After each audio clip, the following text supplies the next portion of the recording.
안녕하세요. 반갑습니다. 반갑습니다. 네, 안녕하십니까. 2025 대학생 시국 포럼 제1차 백문백답 토론에 오신 전국의 대학생 그리고 대학원생 여러분들 진심으로 환영합니다. 저부터 간단히 먼저 소개해드리겠습니다. 저는 백문백답 토론의 사회를 맡게 된 연세대학교 전 총학생회장 한영진이라고 합니다. 반갑습니다.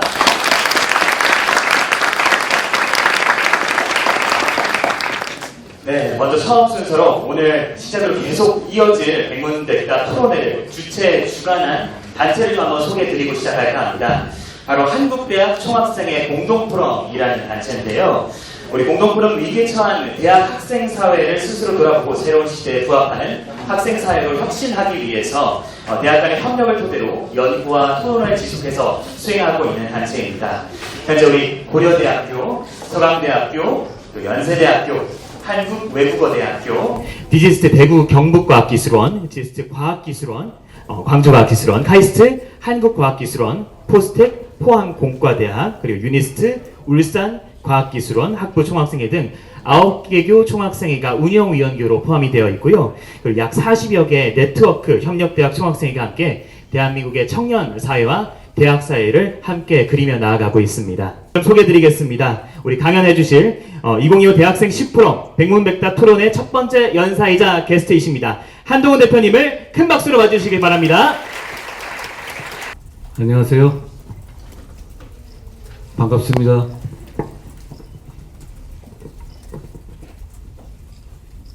잘 지내셨습니까?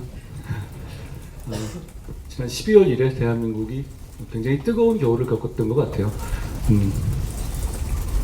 제가 50 조금 넘었거든요. 그러다 보면 어떤 시기를 공유하는 사건을 같이 동시대에서 공유하는 경우가 있거든요.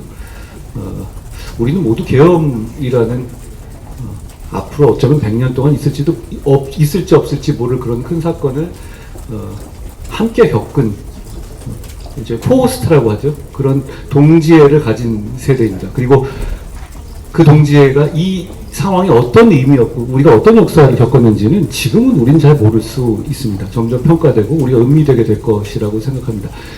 그런 점에서 정치를 하는 사람으로서 그리고 대통령을 배출한 여당의 대표를 지냈던 사람으로서 여러분께 대단히 죄송하다는 말씀을 드립니다. 겪어서는 안 될 일이었다고 저는 생각합니다.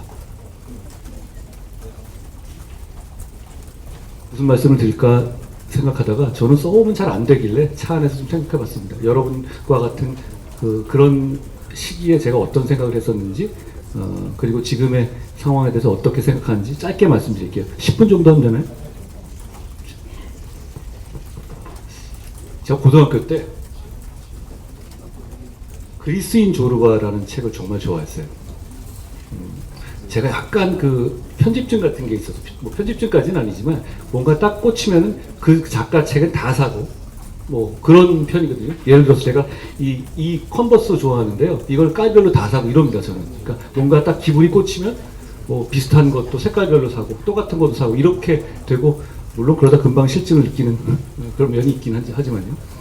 그 당시에 그리스인 조르바라는 책에서 매료된 건 이게 진짜 자유야 이렇게 살아야 되겠어 이런 식의 감성적인 얘기였어요. 읽어보신 분들도 많이 계시겠지만 그냥 막 사는 사람 얘기거든요. 그리고 그 책을 쓴 니코스 카잔차키스라는 사람이 쓴 책들을 제가 다 봤는데요. 고등학교 때 일인데 그 사람의 묘비에 이런 말이 있어요. 나는 아무것도 두려워하지 않는다. 나는 자유다. 이게 자유인가 보다. 뭐 이런 생각이었죠. 저는 그게 자유라고 생각했었습니다. 그런데 우리가 아는 자유란 말이 되게 다양한 것 같아요. 여러분 자유가 뭡니까? 말은 하지만 그게 좀 들어가 보면 각자 생각하고 있는 자유란 말들이 다 다른 것 같아요. 대통령은 자유민주주의를 지키기 위해서 계엄을 했다고 하시잖아요. 그런데 저는 자유민주주의를 계엄이 파괴한 것이라고 생각해서 계엄을 저지했습니다. 자유라는 개념을 보는 생각들이 조금 다른 것 같아요. 그런데 제가 어떻게 자유를 생각하는지 그냥 뭐 저라는 사람이 이렇게 생각하는구나 라는 정도로 가볍게 들을 것 같아요. 그러고 나서 최근에 자유를 말하는 사람들 보면 지금 이제 그렇게 모든 자기가 쪼대로 사는 것 자체를 자유라고 말할 수도 있죠. 멋지죠? 저도 그러고 싶습니다. 네. 그런가 하면 냉전 시대의 프리월드, 자유진영, 자유세계, 그런 의미에서 자유를 얘기하는 분들도 계세요. 그럼 예를 들어서 50년대 우리나라 자유국가입니까? 자유민주주의를 한 나라는 아니었을 수 있어요. 그렇죠? 그렇지만 친미를 했고 미국과 함께 자유진영을 지킨 나라죠. 그러니까 그런 면에서 자유국가였을 수도 있어요. 그렇죠? 남미의 독재 국가들 있잖아요. 한때 미국의 조직적인 지원을 받았던 그런 나라들은 독재와 인권 탄압을 자행했지만 자유진영, 프리월드에 있었던 거는 또 맞거든요. 그런 면에서 그 나라도 자유국가라고 할 수 있겠죠. 그런데 그런 나라들이 우리가 생각하는 우리 마음속에 있고 우리 헌법이 지향하는 자유민주주의는 아니잖아요. 우리가 지향하는 자유는 그거는 아닐 겁니다. 그러니까 예를 들어서 진영론을 나눠서 그 진영의 해악이라든가 효용은 배제한 채 이 진영에 있는 자유를 지킨다라는 식의 자유라면 저는 우리 헌법에 맞지 않는 거라고 생각합니다. 대신에 제가 생각하는 자유민주주의의 자유는 이거예요.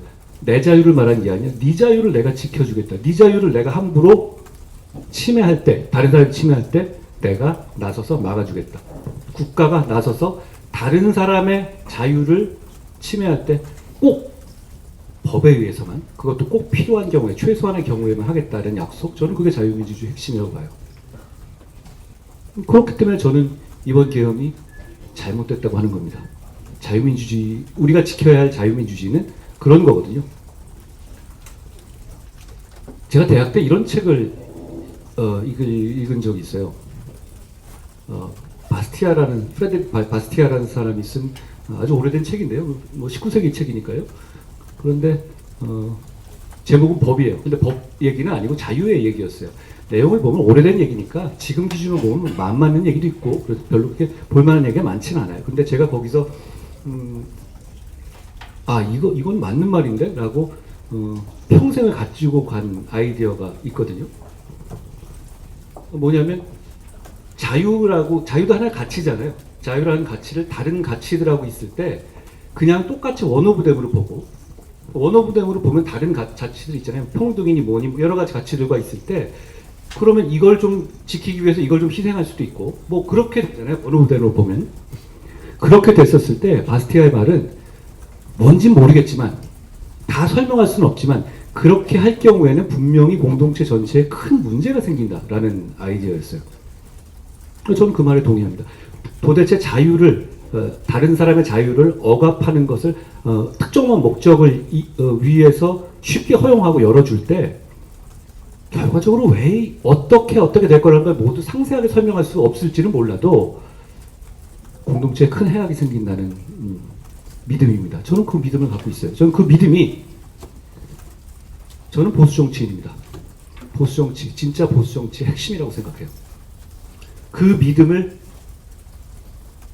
지키기 위해서 정치합니다. 그리고 그 믿음을 지킬 때 결국 우리 사회가 더 성장하고 더 다 같이 잘 사는 사회로 나갈 수 있다고 생각합니다. 그렇기 때문에 우리 당이 그리고 우리 보수가 어렵사리 배출한 대통령이 한 계엄을 여당의 대표가 가장 앞장서서 막은 것 괴로웠습니다. 그리고 그 계엄을 제가 막으러 나서는 순간 속된 말로 나는 엿됐다 이런 생각이 들었어요.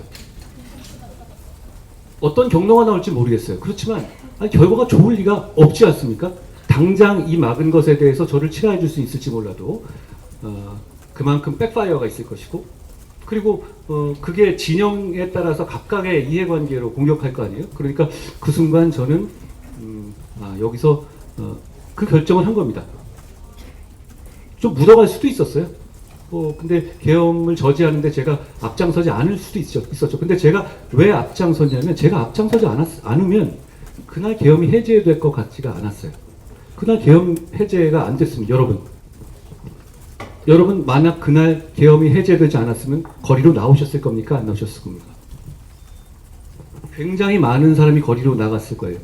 그러면 또 여러분과 같은 또래에 계시는 군과 여러분이 충돌하게 됐을 겁니다. 그 유혈 사태가 났을 것이죠. 그렇게 될 경우에는 대한민국이 70년, 80년간 이뤄온 성취는 완전히 끝나게 됩니다. 저는 그게 두려웠습니다. 일단 그걸 막자는 생각이 먼저였고요. 그 이후에 수습하는 과정은 고민과 선택의 연속이었습니다. 그 과정에서 제가 결과론적으로 더 잘할 수 있는 부분이 분명히 있었을 수 있겠어요. 그렇지만 그 마음을 가지고 개혁을 막았고 그 선택에 후회가 없습니다. 그 이후에 제가 좀 힘들어졌잖아요. 여러 가지로. 그건 또 세상에 공짜가 어디 있습니까? 저는 그렇게 생각해요. 그거에 대해서 담담히 받아들일 생각입니다. 결국 근데 이 자유민주주의를 지키는 게 그냥 정치 체계의 문제가 아니라 많은 우리의 삶과 직결되어 있습니다. 저는 선택권을 보장하고 교권을 보장하는 것이 결과적으로 우리 모두를 이롭게 할 거란 믿음을 갖고 있어요. 물론 그 과정에서 약자를 보호해야 합니다. 그렇지만 약자가 항상 옳다는 전제로 보호해서는 안 된다고 생각해요. 옳고 그것이 약자가 가지고 있는 출발선에서의 보정을 해주는 것이지 약자라고 해서 무조건 얘 말이 옳아 이런 건 아니에요. 그 옳고 그름의 문제는 정확하게 판단해야 되지만 그런 보정은 필요하다고 생각합니다. 결국은 그것이 제가 하고 싶은 정치이거든요. 지금 우리 앞에 놓인 과제들이 많잖아요. 어제 트럼프가 여러 가지 한 말들이 있죠. 그리고 의료 사태의 문제가 있죠. 그리고 R&D 삭감의 문제가 있죠. 그리고 경제 성장률이 기대치를 낮추고 있죠. 이거 하나하나가 대단히 심각한 문제잖아요. 그런데 지금은 계엄과 탄핵, 이런 정치적인 문제, 이런 걸로 인해서 이런 중요한 정말 굵직굵직한 우리의 일상의 문제들이 잘 안 보여요. 언론에. 그런데 그 문제들이 없어진 겁니까? 없어진 게 아니라 가려진 걸 뿐이죠. 그걸 해결하지 못하고 있습니다. 그걸 해결하기 위해서는 저는 이제 시대를 바꿔야 한다라는 생각이 듭니다. 지금 87년 헌법체제는 사실상 유신헌법체제랑 비슷해요. 87년 헌법이 만들어질 당시에 그때는 직선제만을 추구했거든요. 그것만 하고 나머지는 몇 달 있다 합시다 이렇게 된 겁니다. 그 몇 달 있다 합시다가 40년이 된 거죠. 그러다 보니 이상한 조항들이 헌법에 많이 남아있어요. 그게 우리의 삶을 발목 잡고 있죠. 예를 들어서 군인들이 사망하면 일반 우리들이 그냥 사고를 당했을 때보다 더 보상해줘야 됩니까? 덜 보상해줘야 됩니까? 더 보상해줘야 되는 거 아니에요? 우리를 지키라고 그랬으니까. 그런데 우리 헌법은 그걸 완전히 막아두고 있어요. 군의 이중배상 금지 조항이죠. 그것 말고도 굉장히 이상한 조항들이 많아요. 그 기준의 틀에 우리 알게 모르게 그 틀에 맞춰서 우리가 살고 있거든요. 그걸 이제 바꿀 때가 됐다라고 생각합니다. 지금의 헌법 체제에서는 사실 여러분 87년 헌법 체제 87년 이래 계엄이 없었습니까? 헌법에 있었죠? 그러면 탄핵이 없었습니까? 있었죠? 근데 그걸 몇십 년 동안 안 하다가 요 몇 년 사이에 다 하고 있어요. 그러니까 이렇게 싸우다가도 그냥 이렇게 싸우는 게 아니라 주변에 있는 칼 다 던지는, 주변에 램빈이 국회의원이 다 던지는 그런 정글의 게임으로 됐거든요. 지금 이 시스템을 그냥 둔다면 이 상황은 더 잔인해지고 엄혹해질 거예요.